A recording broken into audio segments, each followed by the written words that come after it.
Good evening to our viewers in Nigeria and those watching us around the world. This is TVC News Politics on Sunday, reaching you live from our Abuja studio here in Nigeria's Federal Capital Territory. I'm Ayodele Uzubakun, sitting in for Femi Akonde, who is on leave. Thanks for staying tuned. Now, let's begin the program with the build-up to the Edo State governorship election taking place in a few days from now. The People's Democratic Party, PDP, decisions not to sign the peace accord ahead of the Edo governorship election on September 21st has sparked reactions and concerns in the states of the 17 political parties contesting the poll. 16 signed the treaty, with the ruling PDP, the only party declining from being part of the agreement. This comes as INEC begins to the distribution of permanent voter card, a 3-day exercise the electoral body says ends today. The state chairman of PDP, Anthony Azegbemi, and its governorship candidate, Asue Igodalo, were present at the peace accord signing, but stoutly declined to follow suit. Joining us live from Abuja, the event shaping the upcoming election, in a public and affairs analyst that Ezenwa is joining us. Thank you for joining us, Ezenwa.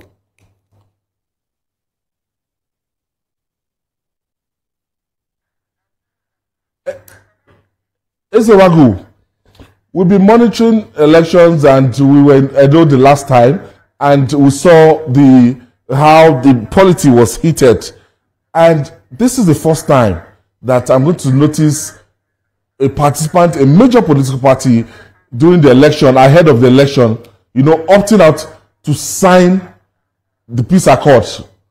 Does this rob this election of anything? The refusal of the People's Democratic Party, a major stakeholder in that election, to sign? Thank you for having me. It means absolutely nothing. The peace accord is a moral initiative. It is a persuasive initiative, if you like. It does not, by that very stroke of not signing, remove the responsibility of the security agencies, the police, and indeed the folks in the Interagency Consultative Committee on Election Security from maintaining law and order before the polls, during the polls, and after the polls. You know the significance of this is a symbolic attempt at ensuring that they sign up to peace, but it does not in any way affect the election. Just a day before in Benin, all the political parties were in the INEC stakeholders meeting where the chairman presided. They were all there. The same issues for which they didn't sign the peace accord, they raised it at that very distance. So it's simply what I have called a partisan tactics. That means absolutely nothing. But you are telling me it means absolutely nothing, and Governor Obaseki is the chief security officer of that state. If he's saying that, look, we're not going to sign this peace accord because of some security concern, will that not in any way rob off the credibility of this election, or translate to voter apathy? I think we should not make a mole. We should try not to make a molehill out of nothing. First and foremost, what is in contest? What is in contest is that on Saturday, the 21st of September, Edo people will troop out in their numbers to come and vote. We know that if a party agent does not sign the Form EC8A, it does not invalidate the results. It does not, because a party agent did not sign even the results from a polling unit, does not mean that result is not authentic. So this is a moral persuasive. We cannot outsource the responsibility of maintenance of law and order to a moral agency. As important as the peace accord is, it does not by itself infer or confer anything on the electoral process. And I don't think we should even respond to this. I understand that you want to downplay it, but this is the first time I'm going to experience anything like this. I'm not downplaying it. There are other times that parties have refused to sign the peace accord. It doesn't, I think part of what happens is that we always like to, make a fetish of shadows and leave the main substance. The substance is that as we speak now, like you just said in your opener, the electorates are picking up their PVCs and it's ending today. And there are, like you said, 17 other political parties who signed that peace accord. Why should we make, because the PDP did not sign, they are not any, they are not superior to any other political party than the rest of the parties that signed that peace accord. It's the ruling party in Edo State. That we should continue. How many? The PDP is the ruling party in Edo State. It doesn't matter. In this election, it is in contest. The fact that it is an incumbent in Edo State does not confer anything on it. It should, if he says it is not signing because of XYZ, that is not signing the peace accord. Are you going to agree with me, Ayo, that thing is a moral persuasive instrument that does not have the legal backing to sanction anybody, whether you sign or you didn't sign? If you agree with that, what should we do? We should invest time in calling out those who have the responsibility to maintain law and order and create a peaceful environment by the kind of security provisioning that can inspire confidence in the citizens in Edo State to come out on Saturday and vote. I don't think we should. Do you think Governor Obaseki has set a kind of, a precedent that other governor may follow suit in future? Because this is the first time I'm seeing this. Obaseki is not a candidate on Saturday. Obaseki is a member of the political party. I don't think what we do is that we create personality calls.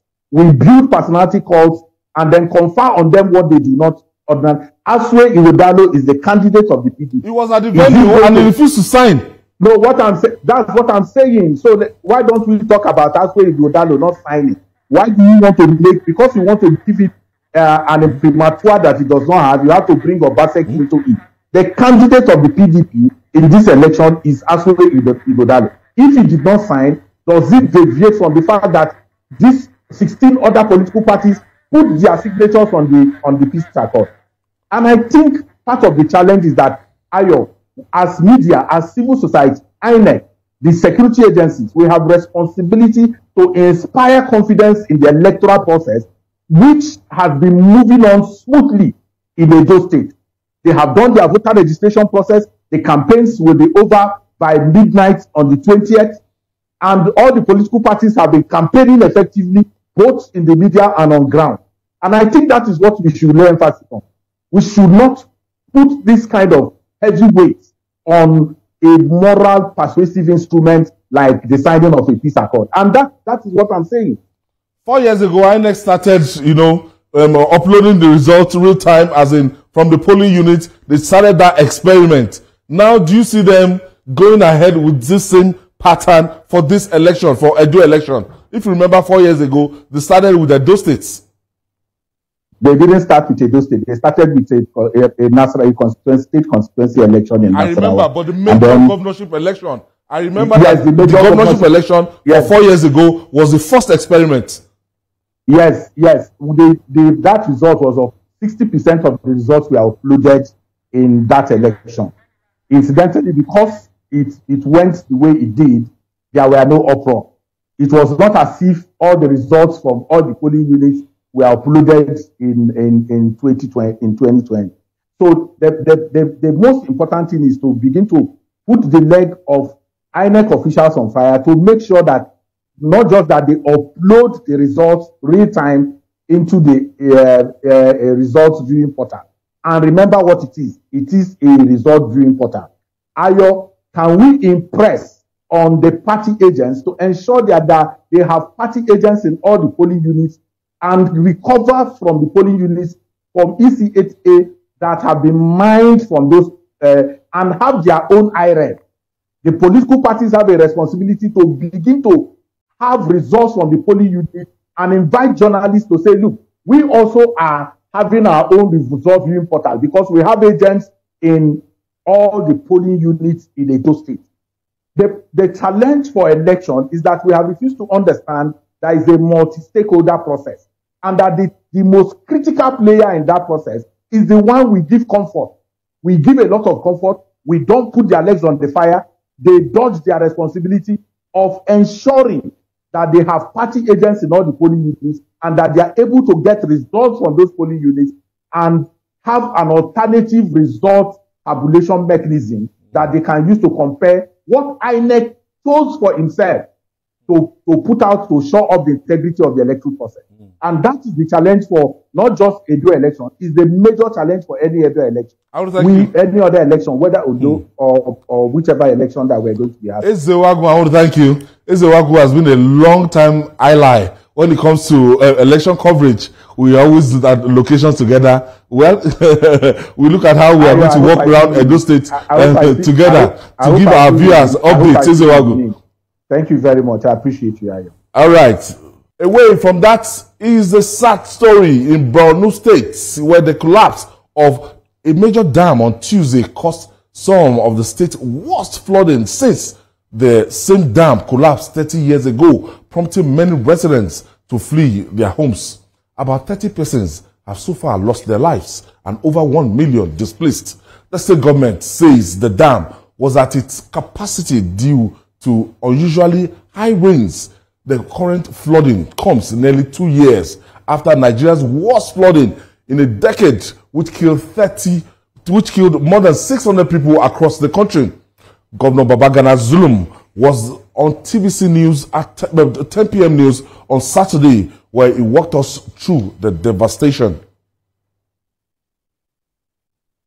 Borno State, because I can say almost about 40% of the total landmass of Maiduguri Metropolitan Council and general local government areas of the states were affected by the floods. Affected because most of them couldn't have access to food and non-food items within the last few days. You can see the level of devastation. The rescue mission has also become something very difficult. At some instances, we decided to use swamp boogie and others in order to rescue people. So what we did within the last few days, basically, is to rescue the lives of the people. And we have set up some camps in order to address the situation. All right, to bring us to speed on what the government of Borno State is doing to provide succor to the affected communities, we have the Commissioner for Information and Internal Security, Usman Tar, live from Maiduguri. Thank you for joining us, Usman Tar. Thank you very much. Now, we've seen the fallout of the breakout of the dam, and we've recorded over 30 persons missing so far. I've seen 1 million people are said to be displaced. This is a state that has been ravaging or battling with Boko Haram since 2009. And to add to this is this natural disaster. How are you handling this situation with over 1 million people displaced? Thank you very much. We have been handling the evacuation site of the disaster, but also the management of the disaster in terms of providing succor to the people. So far, we have established 32 camps where people are free to join, people who are displaced. And associated with that, we provide food and cash palliative to all the affected persons who are in the camps. We have also received donations in cash and in kind from individuals and organizations. Some of them provision of food, both fresh food and also cooked food, but also processed food and also grains. We also receive cash donations. So there is a committee, a high-level committee on the coordination and management of the disaster, and that committee has been working 24/7. And we have also established a situation room and hotline where people who are in distress call and they are rescued. We have received 16 boats from the Nigerian Army, and those boats have been deployed. The Lagos State government has sent 60 boats. Adamawa State government sent 6 boats. All these assets are in use. In addition to the boats, we also have high-level lorries, articulated vehicles that can enter into rough terrains in order to rescue people. So far, over 90% of the people have been rescued, and we are still working on salvaging the rest, receiving the rest.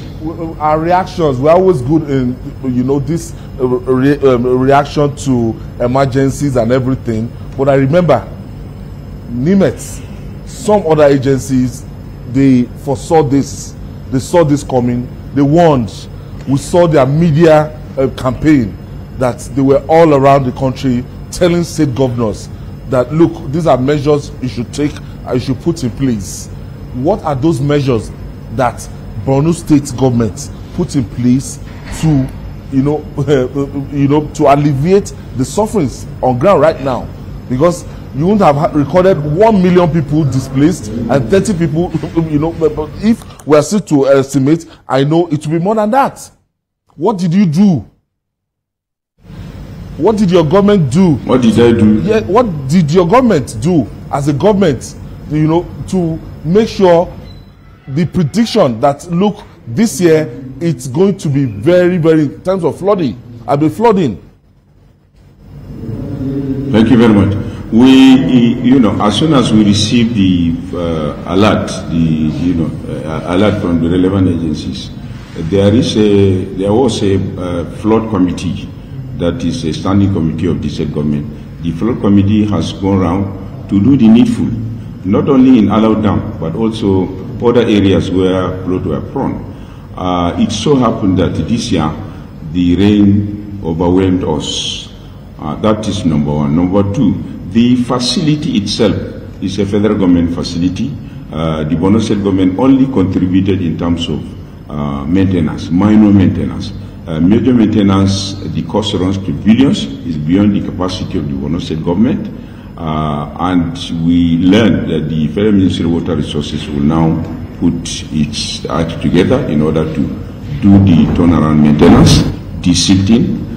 We learned that the dam is operating below 50% capacity because of sediments and silt that have deposited over the past 50 years.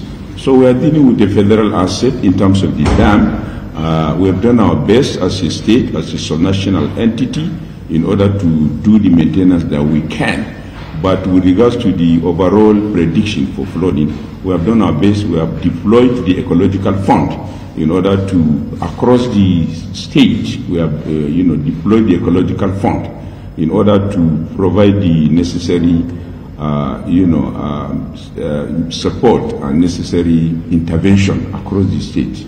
Borno is a rural state, agrarian state, where we have so many flood-prone areas, and we have worked around the clock to do that. The Alau Dam is just one of several flood-prone spaces across the state, and we have done our best as a national entity. But as I said earlier, it's a federal asset, and the federal government has promised to look into it. So how soon do you intend to evacuate the flood? Because do you have enough drainage, drainage across the state, enough facility to be able to evacuate the flood? Yes, we have. We have, over the years, we have procured equipment for drainage, but for this particular disaster, several MDS have provided support. The Federal Ministry of Agriculture has promised to give us enough machines for drainage. With regards to the draining, areas, we have identified the space, areas where the waters will be drained out of the city. We have 2 rivers in Maiduguri. The rivers have started receding. In fact, they have receded significantly. So we shall channel the stagnant waters into those 2 rivers, Ngadabul and Ngadasilem. These are the 2 rivers that run across Maiduguri, and the stagnant waters will be channeled into those 2 rivers. So far, so good. This will no doubt affect, the farming timetable and affect farmers because all their crops and the arable lands would have been submerged by now. What are you really doing to actually help these farmers out so that they will not suffer the brunt? They would have lost a lot of to this flood. Most of the rural areas, because of our intervention, are not really affected by the flood. And one of the reasons why the flooding happened in Maiduguri was because people built on waterways. In the rural areas, we don't have such problem, and the waters found their way naturally. So the farmers are not that trapped, but however, some farmlands were destroyed, but the farmers are okay, and we still expect a very high agricultural yield this year in the rural areas. So ultimately, when we look at the number of people affected and the fatalities we have you been able to put it together to give us an update? Well, we have established a dashboard and we have deployed personnel to go out and look for the data. The data is still counting. For instance, the dead bodies, we still have not finished counting. There are some dead bodies that are trapped under bridges, and some, unless the water recedes 100% and the water body reveals its victims, we cannot tell. But for now, about 30 that you mentioned earlier is what we are able to establish. But it is still counting. It could be more. Now, the IDP camps, we learned that they are overwhelmed already. And, what are you doing to ameliorate the sufferings there? Well, we are providing, for now, for the IDPs, we are providing food and non-food palliatives. The governor has gone around all the camps and provided psychosocial support, provided, cajoled them. Thereafter, the government deployed teams to go around and distribute cash palliatives of 10,000 naira to each victim. And going forward, more cash palliatives will be provided, and also the people will be given food, grains, garments, and so on, in order to go back and establish their lives. We anticipate that the entire IDP situation, displacement situation, will last for not more than 2 weeks. The water will receive almost 100% in the next 14 days, and people will be provided the support to go and clean up and rebuild their houses. A committee has been established to do a rapid assessment of all the homes that were destroyed by the flood. Based on the outcome of the rapid assessment, each household will be provided a fair amount of money to go and do their rebuilding and clean up. However, the fumigation and other structural dimensions of the post-flood will be provided by the government. But the construction of unit houses, those ones, the households will take care of them. Heads of households will be provided with the money to go back and rebuild their lives. Women too will be provided resources to go back and build their lives. So the entire displacement scenario, based on our assessment, is about 2 weeks, after which we hope that people will go back to their homes. The Commissioner for Information and Internal Security in Borno State, Usman Taha, I want to thank you for your contribution, and we want to commiserate with the people of Borno State, and we pray that we are not going to experience something like this again, and may God grant the repose of the soul of the departed as a result of this accident, the collapse of a major dam. I want to say commiserate with His Excellency to Governor Babagana Zulum. Thank you, Honorable Commissioner, for your contributions today. Thank you very much. We'll take this breather. When we come back, we'll be right back after this time out. Please don't go away. Still, thank you for staying with us. In this second half, we'll be shifting our attention to Kano State, where the All Progressive Congress has chastised the leader of the Nigerian People's Party, Senator Rabiu Musa Kokwanso, for criticizing the method adopted by the federal government in distribution palliatives to the intended beneficiaries. In a statement posted on his ex-handle, the chairman of the party, Abdullahi Abbas, in Kano, says the federal government is committed to alleviating hunger in the country, but that NNPP government in Kano is frustrating the efforts. Mr. Abbas also faulted Senator Kwakwanso for saying that the distribution exercise was solely left for the APC. For more on this back and forth in Kano politics, let's bring you a member of the Presidential Palliative Distribution Committee in Kano, Miriam Shetima, who joins us live in our studio. Miriam, thank you for coming around. Thank you for having me. I mean, what I just heard, what you just mentioned about people doubting the transparency of the distribution of the palliative is thoroughly baseless and completely outrageous. Like, they should cut us some slack, really, because this thing has never even been more transparent. Okay. If you notice, Miriam, let's take it from the nitty-gritty. Okay. So, what was the rationale deployed? What was the yardstick in which you put into consideration before the distribution? Okay, you see, number one, we are the committee is an ad hoc committee, by the way. It's a broad-based ad hoc committee that consists of all members across the party affiliations. So it's unfortunate that people would even claim that it's not transparent in any way. And being chaired by our able Deputy Senate President, His Excellency Senator Barrow Jibril, I think gives it that credibility and legitimacy.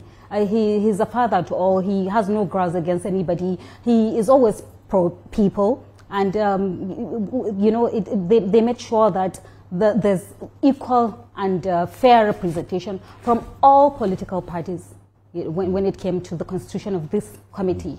And anyway, the constitution of this committee is entirely as Mr. President's prerogative.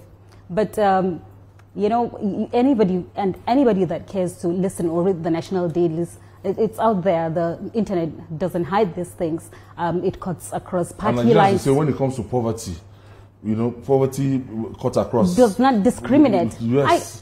Frankly, I think who is PDP absolutely. or APC, it doesn't care. Market, go to the same filling station. You would still see people that are hungry, and they wouldn't tell you the party. And if somebody brings food, no one would ask, "Oh, you're from so-so party. I'm not going to take this food from you." So I think people should really try to embrace unity. And when they see one, and you know, we should shy away from politicizing everything. We're talking about food security now. We're talking about governance now. The government is truly concerned to ensure that people's feelings and hardships are being assuaged in every single way possible. Let me tell you something. You know, the ad hoc committee does not just stop at you know, you could consider it's multidimensional. You know, when you see it horizontally, you know, it's multi-partisan. When you consider that all the Nigerian political parties are involved, their members are included, and then also it's non-partisan when it comes to the civil stakeholders in Kano. That is when you see the traditional rulers, the religious leaders, the women groups, the people with disability, excuse my language, I would say, people, you know, the physically challenged, you know, because disability sometimes they say is from the brain, is from the mind. So I think these are also brave people who are of serious concern to Mr. President as well as the youth groups, So every layer of the society has been fairly included and carried along when it comes to this palliative distribution. For Senator Rabiu Musa Kwakwanso to have criticized the Federal Government Palliative Committee for excluding the governor in the distribution process, how true is this? Can you actually embark on such a big project and exclude the governor of the state? Frankly, you know, when you're talking of palliative, the bottom line and the aim of this is to ensure that it reaches the people that are truly vulnerable. Absolutely. That are truly... That should be the bottom line. Exactly. And what have you done to effect that? That's what I'm telling you. When you look at the composition of the ad hoc committee, like we have senators from NNPP, we have Senator Kaus Mela, we have Senator Rufai Hanga, who is from my zone. That's the Kano Central. Because, yeah, my church was the Kano Central. So he happens to be from there, and he is thoroughly NNPP. There were House of Reps members, the Alaji Alasan Room, Honorable Alasan Room, and several others that didn't even belong to the party, and there were PDP members as well. So nobody was excluded. Nobody was excluded along the social strata or the political parties. Everyone was carried along. It's just for Kano people, especially the vulnerable, to have some solace, you know. And by the way, I need to disabuse people's mind with this, because people would be like, you know, why rise? Or, you know, people have been made, are being treated like beggars. It's not that. People should look beyond the politics of all this. It's the gesture, you know, it's the gesture, the symbolic gesture from Mr. President that, look, things are not completely rosy. They're difficult. We realize that you're going through hardship, and we're doing all we can to alleviate that. And this is not something that will last for a long time. Nigerians should know that, you know, it's a rough patch that's necessary, but it's temporary, definitely, with the things that I see being put in place. You were involved in the distribution of these palliatives after a committee was reconstituted. Right. Now, following Mr. President Tinubu's disapproval of the initial process. Right. Now, how is this one different? Exactly. When this committee is constituted, like I told you, when you look at the structure of this committee, and there's so much transparency involved, and even the composition of the committee itself is of people that are reliable, people that are honest, people with integrity, people that truly care about the common man. Because there were also people that had been put. Some of these people do not even realize, no, these are people that would even report where these things were done fairly or not. I wouldn't mind calling these like maybe some hidden supervisors to ensure that transparency and credibility.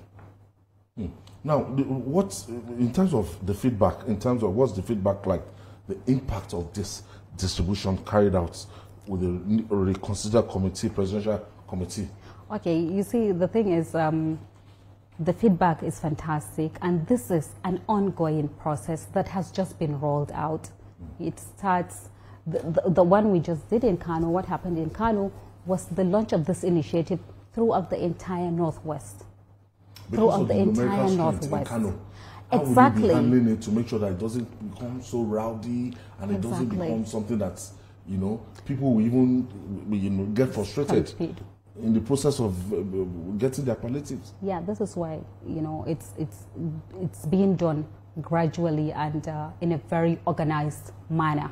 There are the security agencies that are also involved in each committee. And, you know, when I talk of the composition of this ad hoc committee vertically, you know, the way this rice is going to be distributed is from the state level down to the local government level and to the wards level.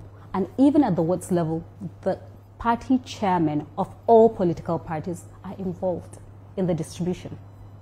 This is an ongoing process that has just been started, and so far it's been going on very well. I wish we could de-emphasize this party thing, you know, that, oh, so far you're a Nigerian, you are you have access to it. Absolutely. There's no discrimination whatsoever. Everybody's hungry. If you see the little that we have done so far and the kind of people we've reached, you know, Mr. President is concerned that these things had to go to the end beneficiaries, and we had to ensure of that.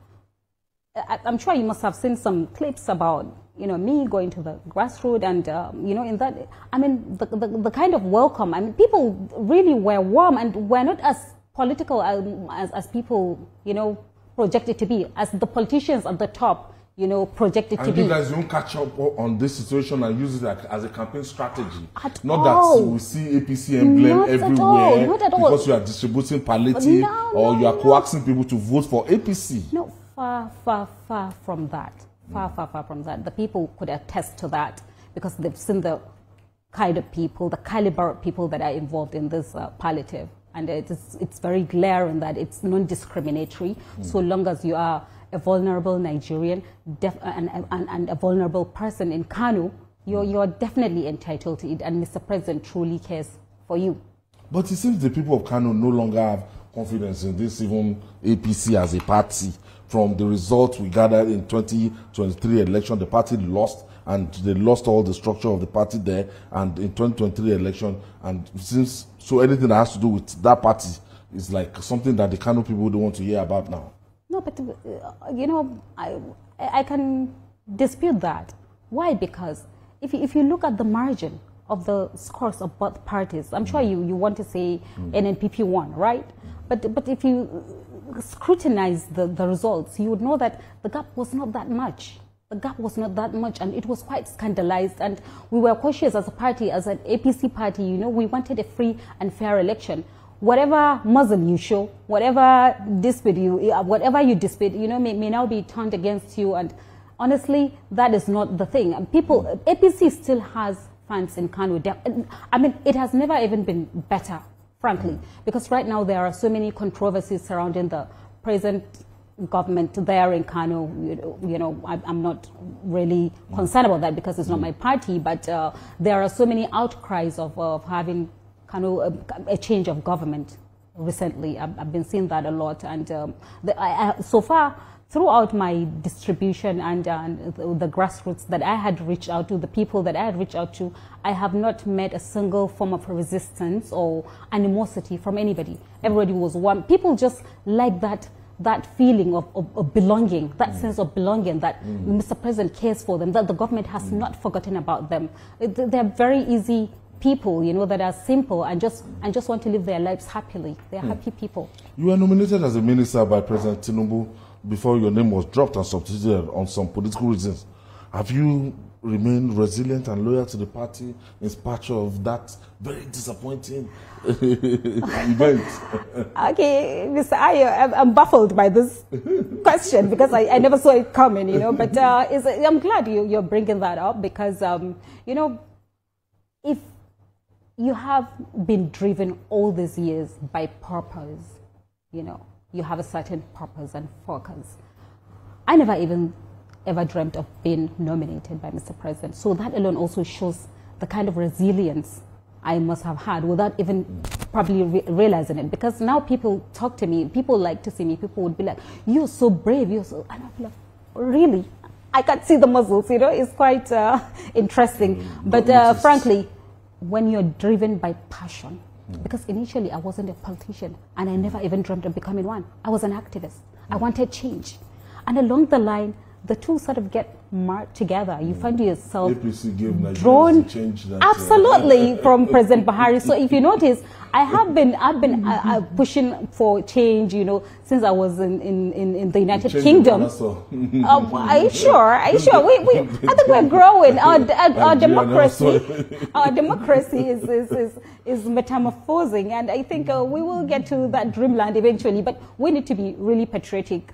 This is why what I had always pushed was the We Believe initiative. It's my organization that deals with, you know, that encourages patriotism. We need to love our country. We need to stop playing politics. We need to stop dismissing every single achievement as and just make disparaging comments and remarks about our leaders and about our nation all the time. I'm very passionate about that. You need to nurture something for you to get nurtured. So if we nurture Nigeria, we are going to get more than we ever dreamt of.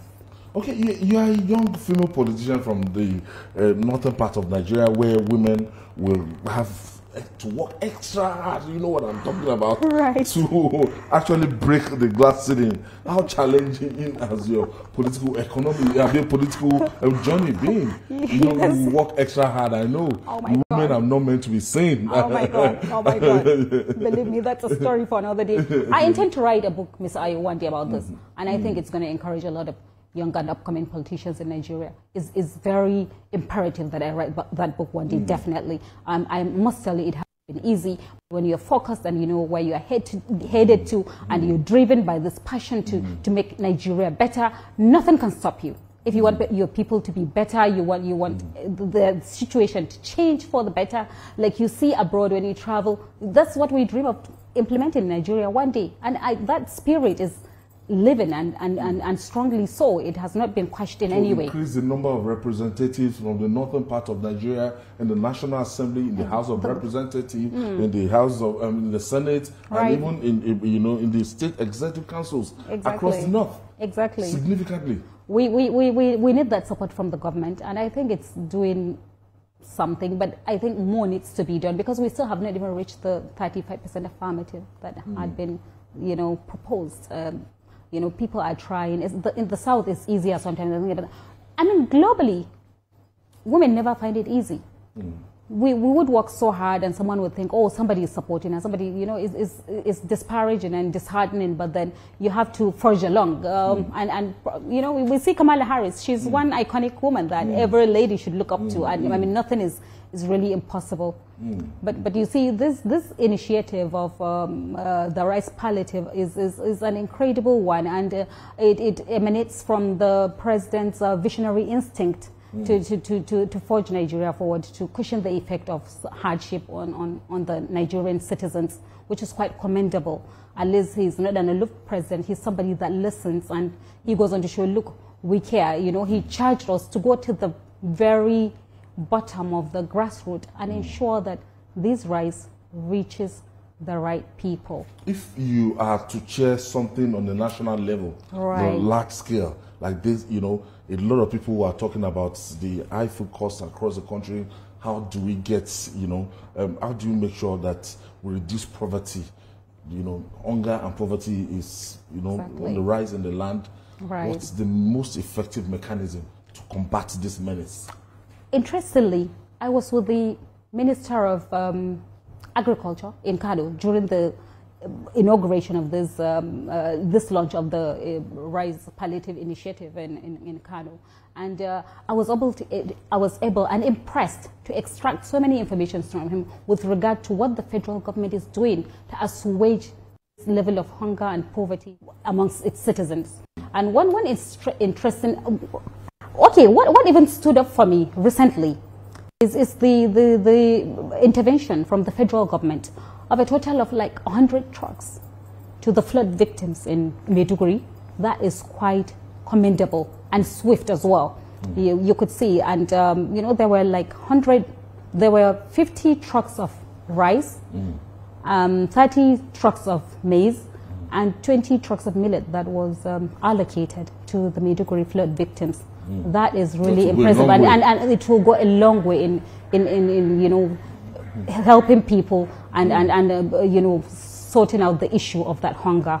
And lately, there's also the reduction of the prices, like a subsidization of some of these grains. There's the removal of tariff on rice, maize, and sorghum to cushion this effect as well. And I'm really impressed by that. Like the government shows commitment and a level of seriousness to address these issues squarely, and it's quite commendable. Yes. Okay, I want to thank you for your contribution. I want to thank you for your vibrancy. Thank you very much, Mr. Ayo. We are not done. Yes. I wish you the best of luck in future in politics. Thank you really want to see that name, that Miriam Shettima. Now I remember when the ministerial list was done, and I'm told Mr. President will actually reconsider and look at the way of Miriam Shettima. Thank you very much. Thank you for having me. Again, and that's our offering. This week, you can see this episode again on TVC News on YouTube channel. Also, watch the pre-broadcast tonight at 11 p.m. on Sunday. Thank you for staying with us. Thank you for watching. Hopefully next week, Femi Akone will be joining you back.